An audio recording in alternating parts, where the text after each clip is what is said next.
Hello, my dear students. Myself, Puspendra Bhardwaj, Assistant Professor, Department of Education, Jyoti Vidyapeeth women's university Jaipur. आज हम अभी इससे पहले वाली क्लास में कॉस्ट कंसेप्ट ऑफ कॉस्ट में cost, explicit and implicit cost and total cost, selling cost, production cost, short run cost में बात की थी fix cost, variable cost and AC average cost. AC means average cost, AFC average fix cost, ABC average variable cost, ये सब की बातें discuss की थी हमने सारी चीज़ें।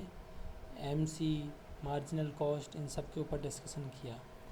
आज हम डिस्कशन करेंगे relationship between average, marginal and total cost. इन तीनों के बीच में क्या क्या रिलेशन है ये बात करेंगे। Having discussed the estimation and behavior of average, marginal and total cost, we now proceed to discuss how these costs are related to each other. ये तीनों कॉस्ट एक दूसरे से कैसे रिलेटेड है, इन सब के ऊपर डिस्कशन करेंगे। Basically we are focusing on two relationship between average cost and marginal cost and relationship between total cost and marginal cost. Details इनके ऊपर बात करेंगे।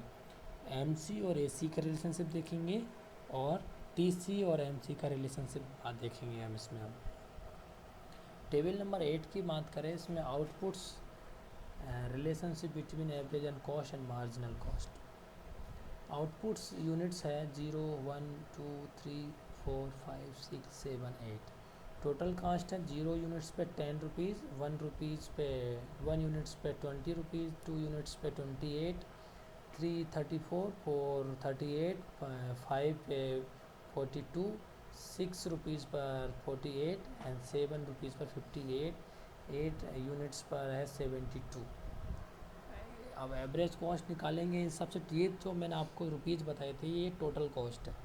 अगर इनसे अब हम बात करेंगे एवरेज कॉस्ट की, तो जो हमारी क्वांटिटी है मीन्स यूनिट्स है, जितना आउटपुट है उससे डिवाइड करते जाएंगे तो हमारी जो एवरेज कॉस्ट निकलेगी 0 पे तो इनफाइनाइट, फिर 20, 14, 11.3, 9.5, 8.4, 8, 8, 9। और मार्जिनल कॉस्ट के लिए आपको मैंने फॉर्मूला बताया था TN माइनस TN-1। अगर एक एक यूनिट से चेंज हो रहा है तो, अगर ज़्यादा से यूनिट चेंज हो रहा है तो मैंने बताया था delta TC upon delta Q। तो हम इसमें एक ग्राफ बनाते हैं। दो ग्राफ में जब आप ई नोट्स देखेंगे तो फिगर नंबर 9 में बात करेंगे और टेबल नंबर 8 चेक करेंगे।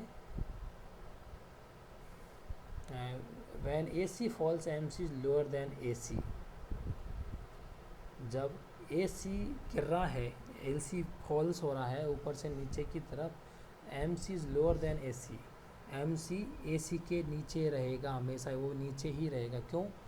When average cost falls marginal cost less than AC। AC is falling its tills become 8 and MC remaining less than 8।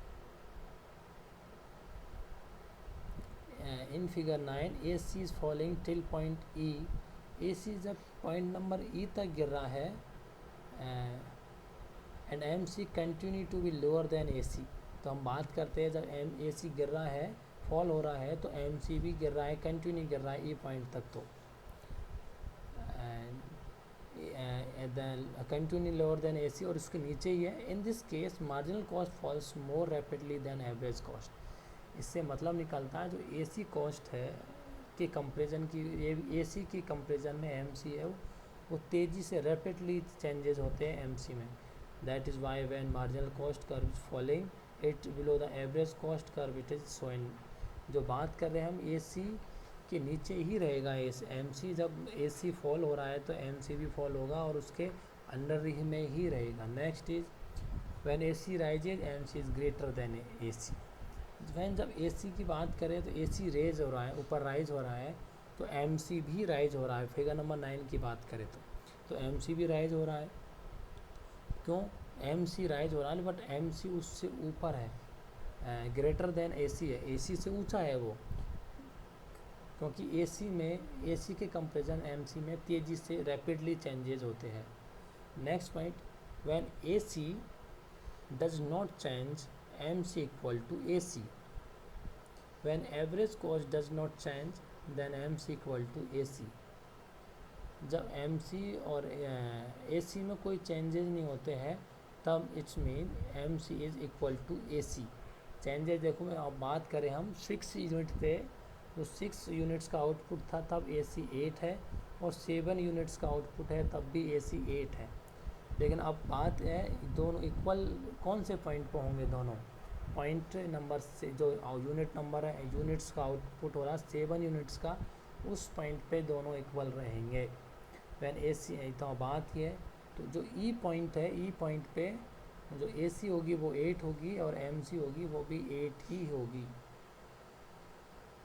When average cost does not change, then MC equal to 6 happen when falling AC reaches its lowest point पे पहुंच जाती है वो AC उस time. Now बात करें relationship between cost and marginal, total cost and marginal cost, TC और MC की बात करें, ये बात की हमने अभी तो AMC और AC की, क्या MC और AC में क्या रिलेशनशिप होते हैं।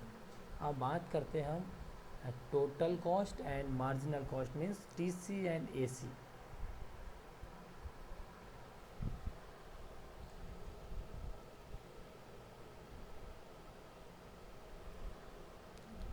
Up two point Q, graph number 10 देखेंगे, फिगर नंबर 10। तो up two point Q TC is increase at decreasing rate because MC is decrease. देखेंगे हम Q नंबर के पॉइंट पे जब दोनों कर्व देखेंगे फिगर नंबर 10, तो TC इंक्रीज हो रहा है डिक्रीजिंग रेट के साथ बिकॉज MC डिक्रीज हो रहा है। TC इंक्रीज हो रहा है बट जो TC है इंक्रीज हो रहा है डिक्रीजिंग रेट से इंक्रीज हो रहा है बिकॉज MC डिक्रीज हो रहा है। अगर MC इंक्रीज हो रहा होता तो ये TC भी इंक्रीज हो रही होती इंक्रीजिंग रेट से, लेकिन डिक्रीजिंग रेट से इंक्रीज हो रही है। Now beyond point Q TC is increase at an increasing rate because MC is increase। Q point के बाद हम चेक करते हैं फिगर नंबर 10 को, तो चेक करते हैं, देख पाते हैं कि जो Q पॉइंट के बाद जो TC है वो इंक्रीज हो रही है बट इंक्रीजिंग रेट से इंक्रीज हो रही है, डिक्रीजिंग रेट से नहीं, क्योंकि जो MC है वो इंक्रीज होने लग जाती है अब इस वजह से। At point Q TC stops increasing at a decreasing rate because MC touches its lowest point।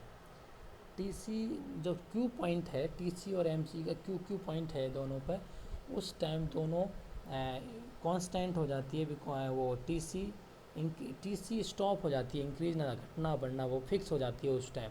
तो जब MC बिल्कुल लोएस्ट पॉइंट पे होगा तब TC एकदम स्टॉप हो जाएगी, ना इंक्रीज होगी ना डिक्रीज होगी।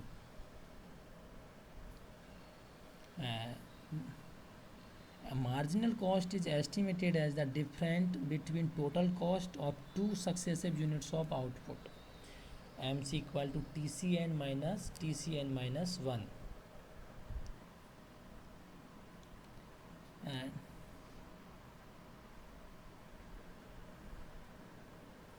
अब हम डिस्कशन करेंगे AC, ABC, AFC and MC in one diagram. इन सबको एक ही डायग्राम में अगर दिखाते हैं, AC को, ABC को, AFC एंड MC को एक ही डायग्राम में दिखाते हैं फिगर नंबर 11 में, तो हम देखो क्या क्या ऑब्जर्व कर रहे हैं। देखो combine AC, ABC, AFC and MC।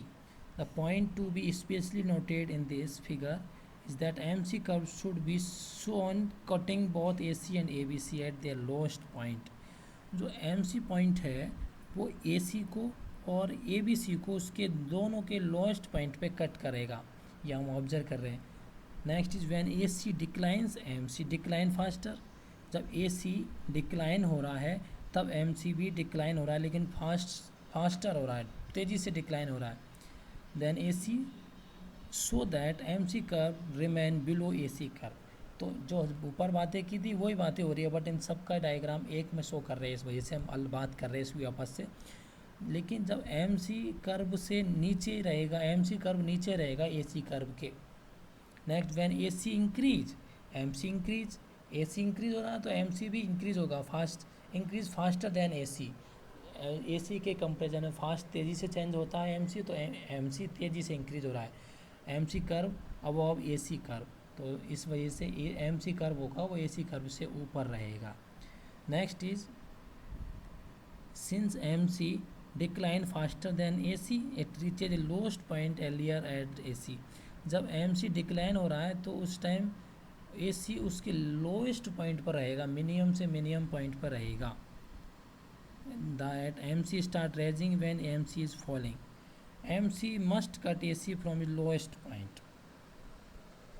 तो इन ये एसी, एबीसी, एफसी, एमसी का एक ही डायग्राम के ऊपर डिस्कशन किए हमने। ABC, AC and ABC get close to each other, output increase. On the other hand, AC and AFC get away from to each other and output increases. This is because at output increase the components of ABC and AC tend to increase while the components of AFC and AC tend to decrease. However, at no stage ABC will touch AC because AFC can never be zero even when it is continuously decline with increase in output.